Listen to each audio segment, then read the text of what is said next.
अच्छा, हमने सुना था कि प्रैक्टिस मेक्स मैन परफेक्ट।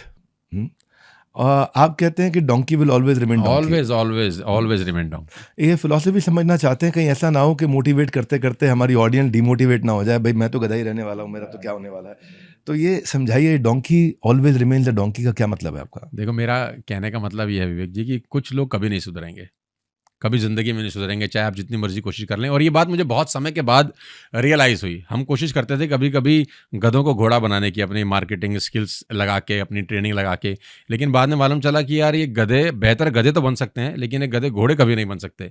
उन गधों को घोड़ा बनाने के प्रोसेस में मुझे लगा कि मैं ही गधा ना बन जाऊँ। तो फिर मुझे लगा कि नहीं, बेटर है कि गधा अच्छा गधा बन जाए, लेकिन अच्छा गधा घोड़ा कभी भी नहीं बन सकता। क्यों नहीं बन सकता था? कि कुछ लोग ज़िंदगी में कभी भी ट्रांसफ़ॉर्म होने के लिए राज़ी ही नहीं हैं। आप एक सफ़ेद पत्थर को अंडे का रंग दे दें और उसके ऊपर मुर्गी बिठा दें और ये सोचें कुछ निकल जाएगा, तो कुछ नहीं निकलेगा। मुर्गी अंडे पे बैठेगी तो ही चूज़ा देगी। मुर्गी अगर पत्थर पे बैठ जाए और उस पत्थर को रंग रूप वैसा ही दे दें अंडे का, तो उसमें से निकलेगा कुछ नहीं। आपका और मेरा समय खराब होगा।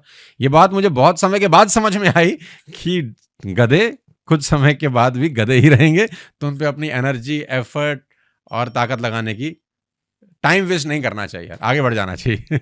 आपकी जो ओवरऑल सोशल मीडिया फॉलोइंग है, सब चैनल्स को देख के मिलाते हैं तो लगभग 30 मिलियन पार जी, किया है। जी, जी।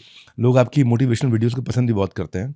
पर आपने कहीं ऐसा बोला कि you are a motivational speaker by chance, not by choice. तो कभी-कभी कुछ चीज़ें प्री डिज़ाइन्ड होती हैं, मतलब it's not by choice, it's by chance. तो उसके पीछे क्या था? ये बाय चांस कैसे हो गया? और आज तो ये बाय चॉइस दिखाई पड़ता है। तो बाय चांस कैसे हुआ ये? कुछ सोच के मोटिवेशनल स्पीकर तो बने नहीं थे कि स्कूल में जा रहे थे कि यार एक दिन मोटिवेशनल स्पीकर बनना है, ऐसा तो कभी सोचा ही नहीं था। अच्छी खासी नौकरी कर लेंगे, थोड़े बहुत पैसे आ जाएँगे, लाइफ़ थोड़ी-सी अच्छी हो जाएगी, यही सोच के आदमी क्या बोलते हैं, स्कूल जाता है या कॉलेज जाता है। लेकिन डेस्टिनी आपको कहाँ ले जाए आपको पता नहीं चलती। तो मैं इसलिए बोलता हूँ कि I am a speaker by accident. ईश्वर की कुछ संरचना ऐसी थी कि हम यहाँ पर पहुँच गए, लेकिन ऐसा कभी सोचा नहीं था कभी ज़िंदगी में कि हम स्पीकर बनेंगे। तो इसीलिए बोलता हूँ बाय चांस, तो नॉट ये बाय चॉइस। कैसे बने? मैं book reading sorry news reading करता था स्कूल के अंदर। तो मेरी टीचर मुझे बोलती थी, तू न्यूज़ बड़ा अच्छा बोलता है यार। और हमारा स्कूल कितना शानदार था कि उसमें माइक नहीं होते थे, तो 700-800 बच्चों तक बात पहुंचाने के लिए जोर से बोलना पड़ता था। तो वो आदत यहाँ काम आ गई। तो मैं बोलता अच्छा था वहाँ स्कूल के अंदर। फिर कॉलेज में तो प्ले करने लग गए, तो स्टेज फियर ख़त्म हो गया। तो फिर इस प्रोफेशन में बाय चॉइस नहीं आए, बाय चांस आ गए। नहीं, बहुत अच्छा हुआ, थैंक यू। अच्छा, अगला सवाल ये है कि आपके हिसाब से ज़्यादातर लोग जो 9 टू 5 जॉब कर रहे हैं, ये लोग जेल में रहते हैं। नहीं, जेल में नहीं रहते यार। हाँ, आपने एक जगह कहा ये तो जेल है 9 टू 5 जॉब। तो आपके हिसाब से 60 करोड़ नहीं, मैंने भारतीय लोग। मैंने मैंने ये बोला था कि ज़िंदगी में अगर बनने का मौका मिले तो जंगल का शेर बनना, सर्कस का नहीं। सर्कस के शेर को एक सुविधा होती है कि खाना टाइम पे मिल जाता है, जो कि नौकरी में होता है ना, टाइम पे सैलरी मिल जाएगी।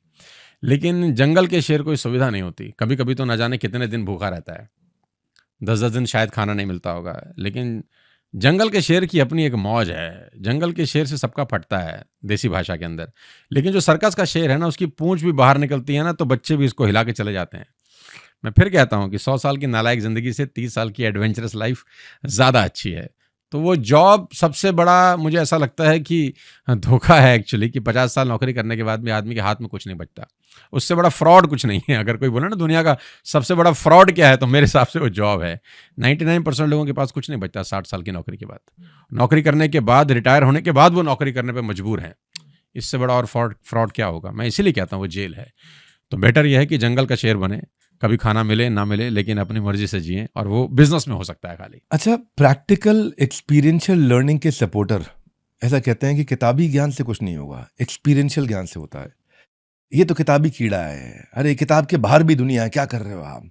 लेकिन आप बोलते हैं किताब के बिना कुछ भी नहीं है, और किताब भी सब कुछ, और आपने अभी किताब भी लिखी है एक। तो आप बताइए कौन ठीक कह रहा है, एक्सपीरियंशियल लर्निंग या किताब की लर्निंग? 2 तरह की लर्निंग होती है मेरे हिसाब से। एक लर्निंग जो स्कूल कॉलेज में पढ़ी जाती है, और एक लर्निंग जो कॉलेज खत्म होने के बाद स्टार्ट होती है। और मेरा ऐसा मानना है कि 90% बातें जो स्कूल कॉलेज में पढ़ाई जाती हैं, वो असल ज़िंदगी में काम नहीं आती। और 90% बातें जो असल ज़िंदगी में काम आती हैं, वो स्कूल कॉलेज में नहीं पढ़ाई जाती।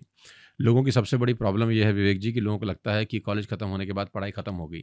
लेकिन मेरा ऐसा मानना है कि पढ़ाई असली शुरू तब होती है जब आपका कॉलेज खत्म हो जाता है, और वो होती है सेल्फ बुक्स, हेल्प बुक्स।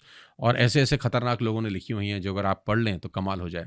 मैं आज भी सुबह किसी को बता रहा था कि मैं सबसे बड़ा बच्चों को अगर मैं कुछ कहता हूँ तो मैं एक ही बात बोलता हूँ कि अगर आप 20 साल के हो तो डू वन थिंग, 5 पेज एक दिन के पढ़ने का नियम बना लो, सिर्फ 5 पेज, हार्डली टुक 15-20 मिनट्स। 5 पेज का मतलब होता है आप 2 महीने में 300 पेज की किताब खत्म कर दोगे। 1 साल के अंदर 6 किताबें और 10 साल के अंदर करीब 60 बुक्स आप खत्म कर सकते हो। यानी अगर आज कोई 20 साल का है तो 30 साल तक होते होते 60 बुक्स वो खत्म कर सकता है। और वो 60 बुक्स के बाद क्या टैलेंट मार्केट में निकलेगा,